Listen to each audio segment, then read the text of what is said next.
So, Exodus chapter 13. We're going to look at 13, 14, Exodus. We might even get into 15 a little bit. 15 is kind of a fun little thing. But 13 and 14 is the story, and 15 is kind of the recap, in a sense, a psalm of what happened at the story. Yes, they are. So we're talking about the Israelites coming out of Egypt and heading towards the Red Sea and wondering, okay, what's next? So let's kind of capture what's going on. So verse 17 of chapter 13. When Pharaoh let the people go, God did not lead them on the road through the Philistine country, though that was shorter. So, if I'm an Israelite and I've been promised the promised land, and I know where that is because everybody knows it's the land of Canaan, and I've been generation after generation, I've been told as a young boy, I tell my child, I tell my grandchild, if I live long enough, I tell my great-grandchildren. This is our promise, this is our God, this is where we're going. Father Abraham, Isaac, Jacob, they all lived there. They all came from there. In fact, we're going back because Jacob said, hey, take my bones with you and bury them in the promised land. So they are expecting to go the short route. We'll just cut across, go up by the sea, up to the land of Philistines. Boom, there we are. Not too long a day's journey or a week's journey. But God did not lead them on the road through the Philistine country, though that was shorter. For God said, if they face war, they might change their minds and return to Egypt. So God led the people around by the desert road toward the Red Sea. And here's an interesting phrase. The Israelites went up out of Egypt armed for battle. So, we have some contradictions here. God says, I'm not going to take them that way. I'm going to take you the longer way because you're going to encounter war. And you're not ready for that yet. And when you hit war, you're going to be saying, yikes, I want to go back to Egypt because I'm not ready for this war thing. So they leave and they're armed for battle. So what's going on there? Why? What's that? Lessons? Yeah. I mean, they're armed for battle. In their mind, they're saying, we're ready. We're on this. Oh, yeah. We're coming out. We're excited, right? God did a great thing. We're coming out. Man, don't stand in my way because I'm going to mow you down. Of course, none of them are soldiers. None of them are trained in battle. They just have a lot of exuberance. The men have a lot of testosterone. Yeah, bring it on. I've got my whatever it is I have, I've got my Swiss Army knife. Come on, I'll take on whatever. And then 19, which seems out of place. Moses took the bones of Joseph with him because Joseph had made, I said Jacob before. That's why you looked at me odd. You're right, it's Joseph, not Jacob. Took the bones of Joseph with him because Joseph had made the sons of Israel swear an oath. He had said, God will surely come to your aid, and then you must carry my bones up with you from this place. It seems out of place, but maybe it's not. I mean, it seems like, why would the writer, why would Moses want to put that in there? Why would Moses want us to know that they took the bones of Joseph with them? What do you think? What does he want us to know? Faith? How so? That God made a promise to him that he would be buried there and not in Egypt. Okay. Yeah, I think it brings that whole thing back. Hey, why are we bringing those bones? What's that all about? Well, that's Joseph. Who? You remember Joseph? I've been telling you about that before you go to bed every night, Joseph. Oh, that's Joseph? Right? 430 years ago, Joseph. And Joseph was the one who said, God's going to come to our aid. and we're going to get to the promised land. So it's a symbol. It's a symbolic, hey, God did what he said he was going to do. And Joseph was faithful enough to believe it. And faithful enough on his deathbed to say, here's the deal. Make sure you put me in a place where you can get me, because we're going to the promised land. He probably didn't know that it was going to be 430 years, nor did those who, whatever they did with him, I'm sure they didn't put him in a place where they could never get him. It was, temporary. I don't know how you bury someone temporary, but it seemed to be temporary. What's that? In a cave. Well, that's true. In Israel, where they had caves, and they put the body in, and then when it says you go to your fathers, they Yeah. would take those bodies and add them to the rest of the bodies in the back of the cave. Okay. Huh. And they rolled stone back over from meter to meter. Wow. Okay. So they had Joseph's bones marked out, do not move. Yeah, do not remove or something, whatever. Like, Mixed up with some other. yeah, that's right. Is that his thigh bone or? Oh, no. They made sure the curator knew what he was doing. They were all tagged, right? So, yeah, there they are. They're going out. They're excited. They're armed for battle. They're all ready for this. They've got the bones of Joseph. Joseph said we would. We are. God's just done some amazing things. He's killed all the firstborn. They've gone to all their neighbors and said, hey, give us your gold and silver and jewelry and clothing. And the Egyptians said, take whatever you want, just get out. Because we don't want any more of our children dying. So leave, get out. And so they plunder the Egyptians. They're on a high. The Israelites are, I don't care where we're going. This is awesome. We're going. So after leaving, verse 20, after leaving Succoth, or Sukkoth, however you want to say it, they camped at Etham on the edge of the desert. By day the Lord went ahead of them in a pillar of cloud to guide them on their way, and by night in a pillar of fire to give them light, so that they could travel by day or night. Neither the pillar of cloud by day nor the pillar of fire by night left its place in front of the people. That would be amazing, right? Obviously they don't have maps, they don't have GPS, they've never been out of Egypt, they've never been out of their little neighborhood, and this is all brand new, right? They know the way to work and back, they know the way to their friend's place and back, but they've never been outside of Egypt. They don't know what anything looks like, they've never experienced any of that. So where we're going? I don't know. How do we get there? I don't know. Who has the map? We don't have one. So God says, I'll lead you. Pretty simple. Follow me. Right? Pretty simple. Here's the cloud by day. Where's the cloud? Over there. Okay, we're going that direction. And how do we know at night? I cannot imagine what a big pillar of fire would have been like. The sun at night. Yeah, like the sun at night. Almost, yeah. It's like a colored hurricane. Spiral. Could be, yeah. That's what I picture it as. Yeah, that's a good picture, actually. Yeah. For me, it'd be difficult because I like it pitch dark when I sleep. So, yeah. So you and I'd have some trouble with the fire. Like, okay, let's go at the edge of the camp. It's a little less bright there. But it seems they might have traveled by night. Otherwise, the author wouldn't have said so they could travel by day or night. The desert's so hot Yes. that they travel by night and rest during the day. Right. Because of the heat.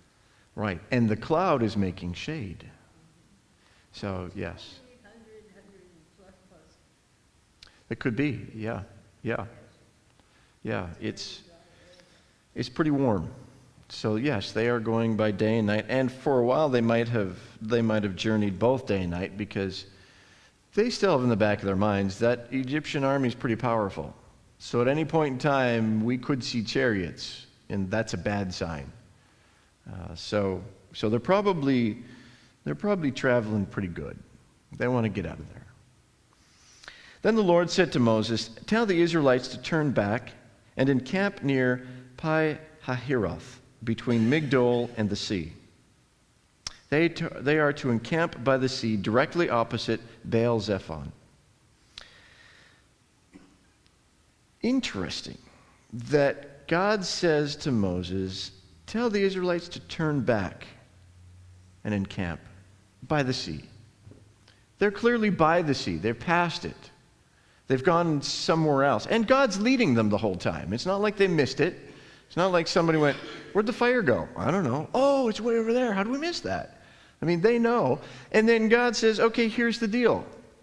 We're going to go back a day or half a day or whatever it was. That doesn't make any sense. We're going to go back? Huh? We're trying to get far away. We're trying to make distance. And God says, no, you're going to go back. It's easy, Moses. Just follow me. Right? Here's the cloud. Here's the fire. All you have to do is follow me. It's easy. So tell them to turn around and go back. That's easy. That's an easy leadership position, right? Okay, everybody, God's going that way now, so we're going that way. What? No, I don't think so. It makes more sense to go this way. No, we're going to go that way. Okay. And then he says this. God says this to Moses. Pharaoh will think the Israelites are wandering around in the land in confusion, hemmed in by the desert. In other words, those Israelites have no clue where they're going. They are a clueless bunch of idiots. They go free. They have no idea what they're doing. This is easy pickings. We'll get them back easy. Because look, they turned around like they're confused. They don't know north from south. What kind of morons leading them kind of thing? And I will harden Pharaoh's heart, God says, and he will pursue them. But I will gain glory for myself through Pharaoh and all his army. And the Egyptians will know that I am the Lord. So the Israelites did this. That's a pretty cool promise. So Moses, here's you're doing this because you're doing, I got a plan. Pharaoh's going to think you're confused. His army generals are going to say, yeah, this is easy. Clearly they don't know what they're doing. Let's saddle up and go. And I'm going to harden Pharaoh's heart. I mean, Pharaoh's heart is broken, right? I mean, he lost his firstborn son. Doesn't matter how hard-hearted you are, you lose your firstborn son, your heart's going to be broken. I mean, we're human. So all of Egypt is mourning. All of Egypt is broken. Emotionally broken. And so they don't have a lot left in the tank. And they gave them all their stuff and said, get away. Because if you stay, we might lose another child. You guys are bad news for us. So we don't want you here. So God's got to do something to change their minds. So their hearts are hardened again. So God gives them this ruse kind of thing, hardens their hearts, and they all get to thinking, why did we let them go? What were we thinking?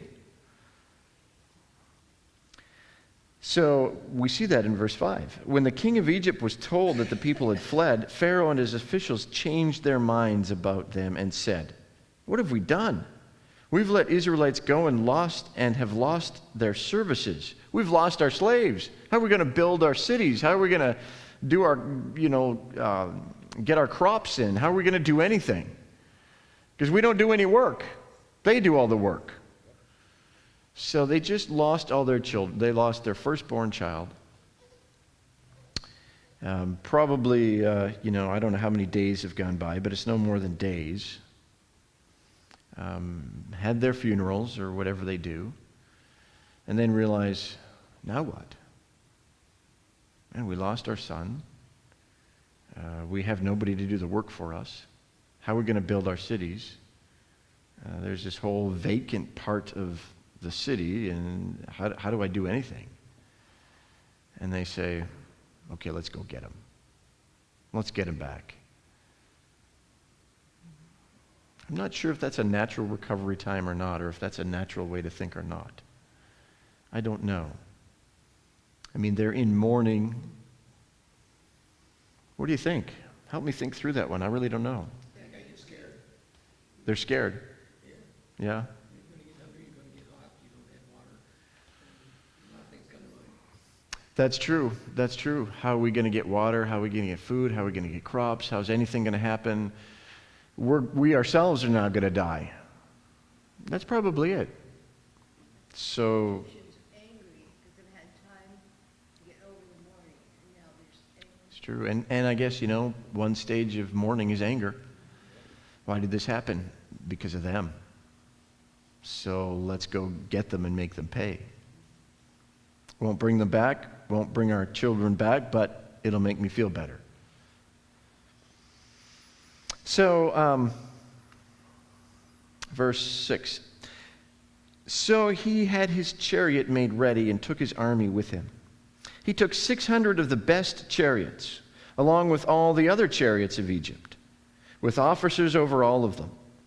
The Lord hardened the heart of Pharaoh, king of Egypt, so that he pursued the Israelites, who were marching out boldly.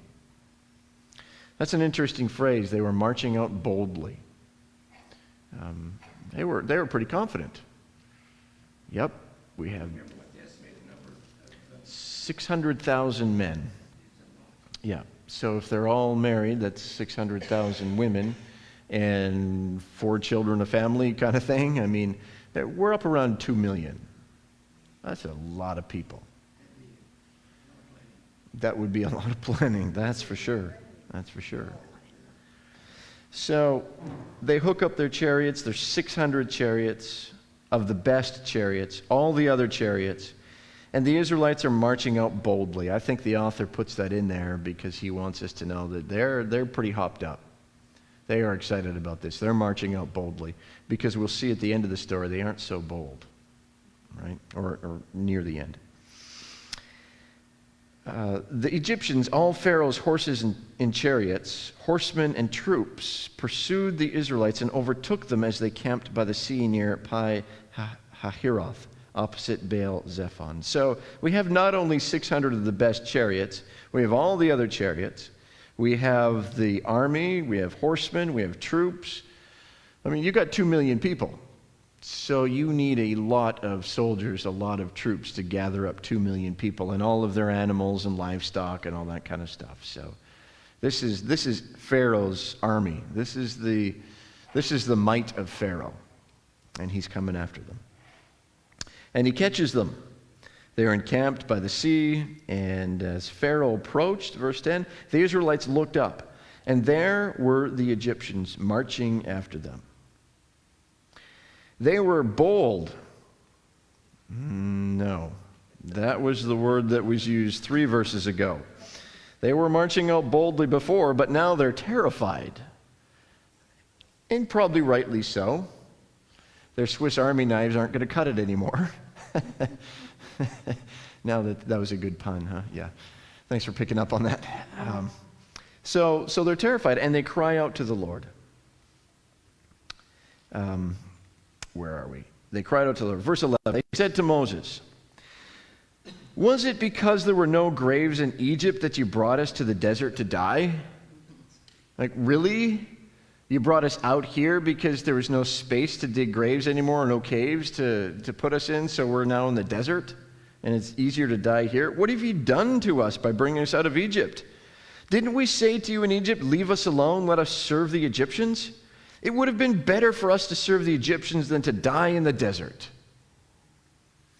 You're Moses. How do you feel? Not good. Not good. You've just done these 10 miraculous, you've been part of this 10 miraculous plagues. You've announced them, they've happened. The first time Moses went to the leaders, they said, "Yep, great, we'll follow you." And then Pharaoh said, "Now you make your own bricks." And they said, "Get out, we don't want you anymore." And then he did the plagues, and they went, "Woohoo, okay, we'll follow you." And now they're saying, "Just leave us alone. Didn't we tell you before, leave us alone? We would have been better off in Egypt." They're maybe 5, 6, 7 days out. And already they're saying, "Oh man, I wish we hadn't have left. I wish we never would have followed God. Because this isn't working out. This is bad. We're all going to die. Look what happens when you follow God. What happens when you follow God? You die." Right? That's their lesson, what they're taking from this. I follow Moses, who says he knows God. Clearly he doesn't know God. Clearly God doesn't know what he's doing, because we turned around and we camped by the sea. If we hadn't been by this crazy sea, we could have at least run, but we can't even do that now. So Moses, you don't know what you're doing, and God, you don't know what you're doing. Man, I wish we were back in Egypt. I long for that little shack I had. Boy, at least we knew what we had. Now we're going to die. Moses answers the people. He says, "Do not be afraid. Stand firm, and you will see the deliverance of the Lord. You will see the deliverance the Lord will bring you today. The Egyptians you see today, you will never see again. The Lord will fight for you. You need only to be still." How do you stay still in that? Don't worry about it. Just watch. Stand firm. Don't run away. Don't try to swim across the ocean. Don't go to them begging for your life, because they're just going to run you over with a chariot anyway. Just stand firm and watch and be still.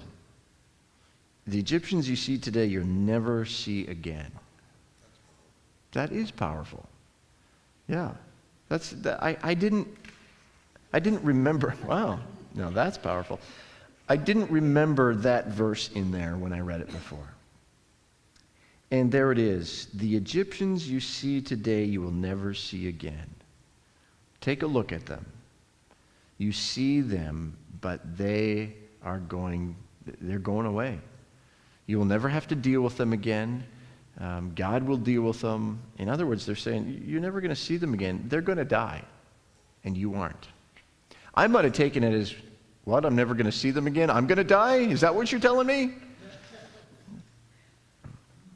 But the Lord will fight for you. You only need to be still. I'm not sure how you be still in that.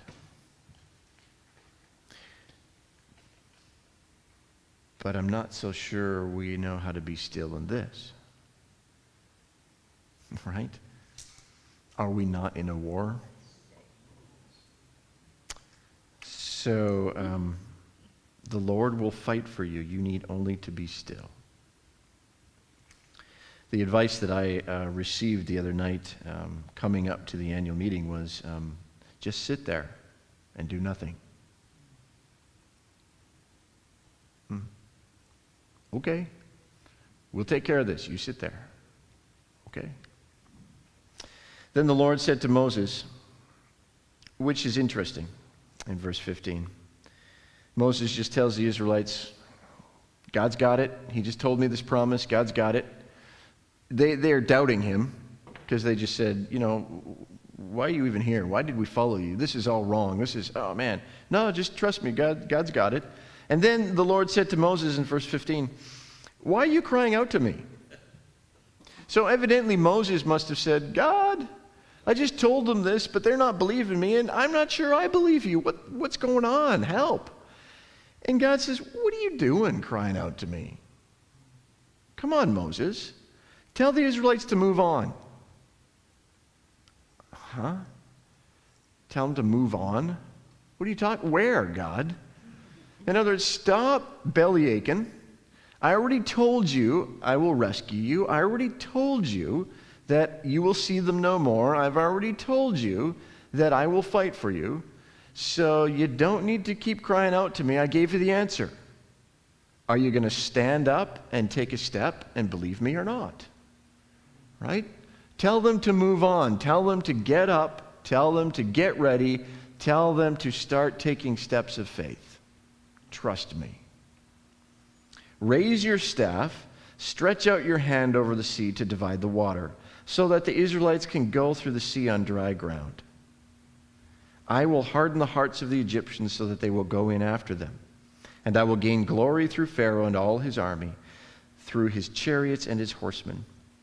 The Egyptians will know that I am the Lord when I gain glory through Pharaoh, his chariots, and his horsemen.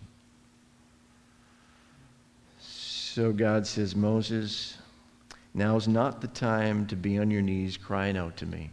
Now's the time to stand up and take me at my word. So go. Move forward. Exactly. It's not the time to be looking back and, not taking action. I think we do that sometimes. Is God gives us a promise, 2 years ago, 1 year ago, and something happens, and we cry out to God, and we say, now what am I going to do? And God says, well, I gave you the promise a year ago. It still stands. So what are you crying out to me for? Move on. Take a step. Trust me. I told you I'm never going to lie to you, so get up and move on. He kind of did that with Joshua. Later, we'll see, a long while later. But, Joshua Joshua came and he was troubled because of the Ai. They lost at Ai because they disobeyed him. And Joshua went off into the desert, and the angel of the Lord's there, and he's complaining to the angel of the Lord, and the angel of the Lord says, get up. What do you got your face to the ground for? I already promised you this land. Get up, move on, take it. Right? He's saying the same thing. Where's your faith? Come on, I gave you the promise. What are you begging me for? A different promise? A double promise? I gave you the promise. So stand up, move on, get the promise. So, verse 19. Then the angel of God, who had been traveling in front of Israel's army, withdrew and went behind them. The pillar of cloud also moved from in front and stood between them, or behind them, coming between the armies of Egypt and Israel.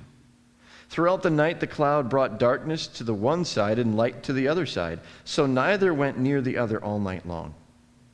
There's a new piece of information here, right? The angel of God who had been traveling in front of Israel's army went behind them, and the pillar of cloud moved. So there's an angel of God in front of them also. I don't know what that would have looked like, if they would have seen the angel. I don't know. But clearly there was an angel of God who had been traveling in front. Nobody's going to touch the Israelites with an angel of God, and with the pillar of cloud, and with the pillar of fire. So the Egyptians are all ready to overtake them. There they are, suckers, trapped themselves, no tactical skills, no army skills. This is simple, easy pickings. And the angel of the Lord comes in front. Okay, that's a problem. That guy looks kind of powerful and troublesome, okay. And then the cloud comes in front, and they can't see through the cloud, so it's shadowing them. And on the other side is the pillar of fire. The Israelites see the pillar of fire, and the Egyptians see the cloud. And so they can't go near each other. And I don't know how long that would have taken for 2 million people to cross the Red Sea. All day, I'm guessing, at least. So they were there a long time. The Egyptians spent a lot of time looking at that cloud, and maybe the angel of the Lord, and wondering, okay, what's this all about? And maybe they thought it was a natural phenomenon. I don't know if it was like a whirlwind, because the east wind came, and so maybe they thought, oh, it's a dust storm and a windstorm, and it'll leave, but it might not have left for a few days. But they stayed there, which tells you their hardness of heart. I think I might have just gone home and said, okay, they're not going anywhere, these Israelites. We'll try again, tomorrow or something. So Moses stretched out his hand over the sea, and all that night the Lord drove the sea back with a strong east wind and turned it into dry land. The waters were divided, and the Israelites went through the sea on dry ground, with a wall of water on their right and on their left. That's better than going to the aquarium where you go in the tube and you see everything around you. I mean, you could put your hand, I would have put my hand in, yes. I mean, there's no way I'm not going to do that. It's like, cool, look at this, Mom, or, even at my age now, I would do that. I'd be like, hey, I wonder how far I can step in. This is cool. I don't know. Yeah, well, yeah. That would have been an amazing sight. This wall of water on either side. And you're on dry ground. So it's not the wind dried it out in 10 minutes. I mean, it's dry. Clearly God did something. Where are we here?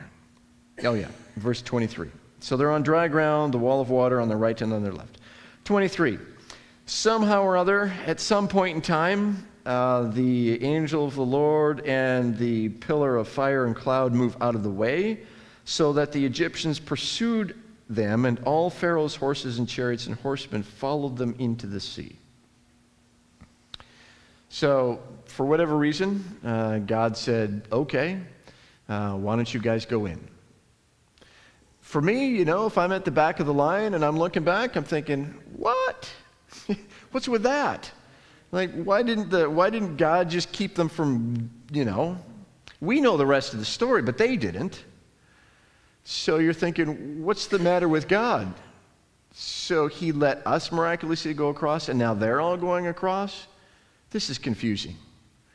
He saves us, he brings us by the sea. Now we're in trouble, now he saves us again, now we're in trouble again. This is really confusing, right? Who am I serving? Who is this God? Because he's not making much sense.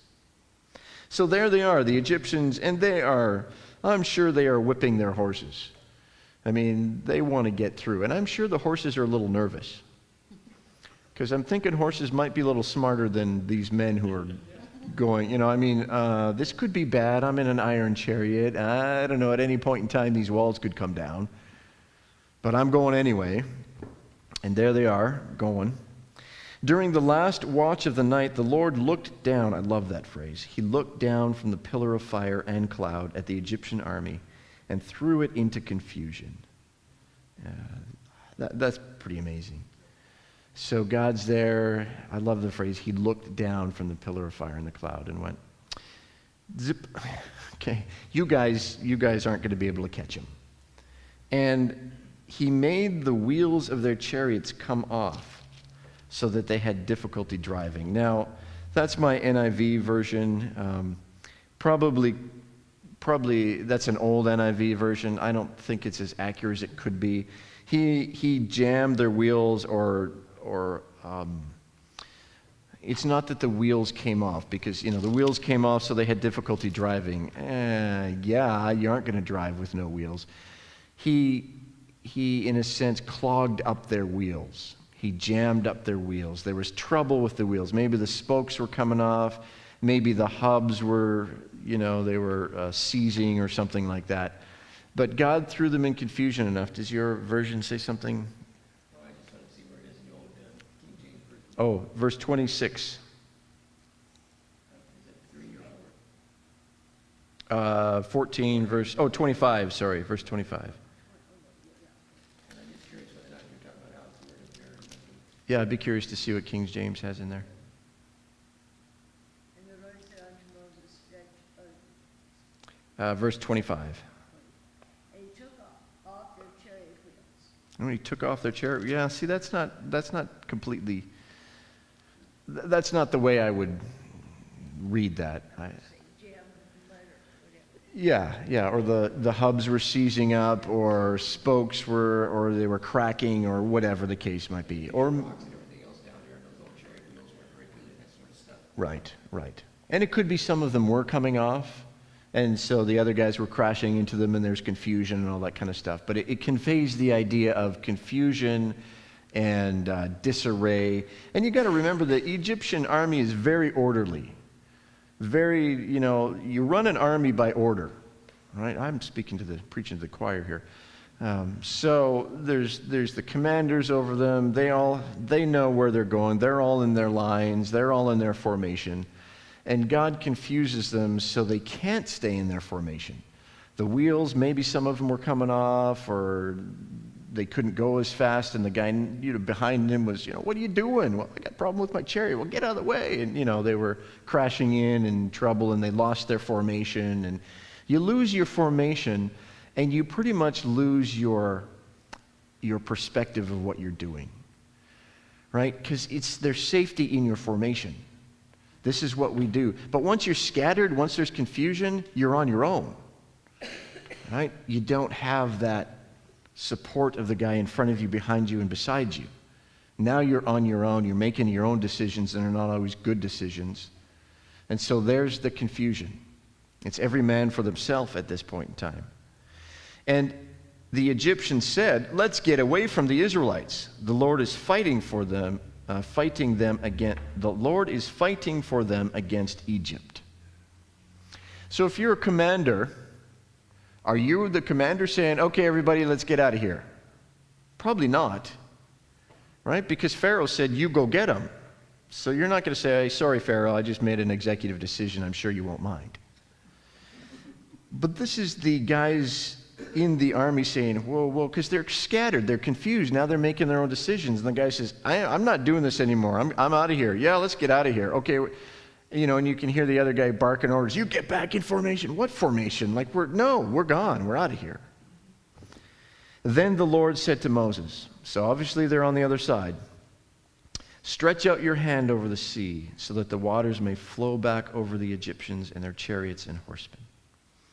Moses stretched out his hand over the sea, and at daybreak, so I guess it only took him a night. At daybreak, the sea went back to its place.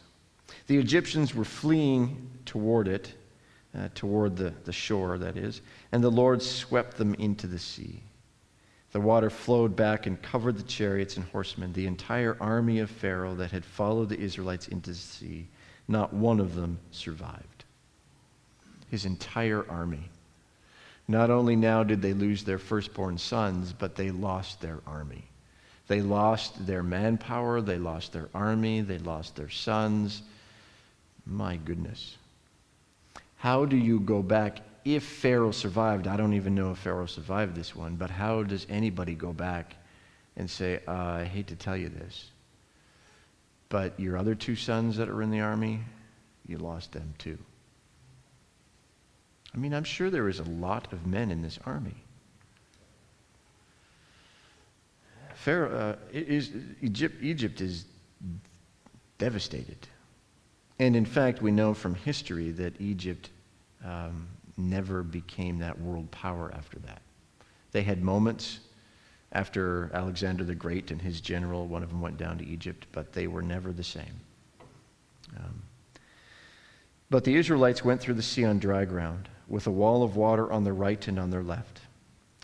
That day the Lord saved Israel from the hands of the Egyptians, and Israel saw the Egyptians lying dead on the shore. They're washing up on the shore. And when the Israelites saw the great power the Lord displayed against the Egyptians, the people feared the Lord and put their trust in him and in Moses his servant. It didn't start out that way. It looked pretty grim for Moses and the Israelites. Grim for Moses because the Israelites were mad at him and said, what are we even following you for, you idiot? I knew we shouldn't have. I knew I should have listened to, that kind of thing. And Moses is saying, what am I supposed to do with that, God? This is the second time they told me, get out, we don't want you to lead them. Right? You don't want me to lead you, kind of thing. And so God does this mighty stuff, and they put their trust, they start to fear God more than they feared man. And they put their trust in Moses, his servant.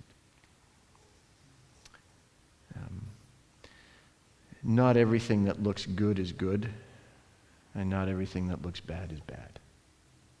Right? Not everything that looks impossible is impossible, and not everything that looks possible is possible. What happens when we follow God's path and plan for us? The impossible. That's what happens. Because when God says, I've got it covered, he does it. He does the impossible. It's that, God, it doesn't make sense for me to do this or make that decision or whatever it is. And God says, I want you to follow my plan. Sometimes we do, and we see the impossible. We see God show up. And other times we say, I just can't trust you that much, God. And what do we see? Nothing. We see failure, yeah. And we often try to blame that on God. But, yeah. So I don't know how that applies today. I've been trying to figure that out myself. Because I've been trying to figure out, okay, God, what are you telling me to do? Because I want to be the person saying, okay, I'm going to get up and do it. Right? Get off your face and just stand up and take the next step. So whatever the next step is for the church, if we follow God's plan, we will see the impossible. Yeah. So that's all I got.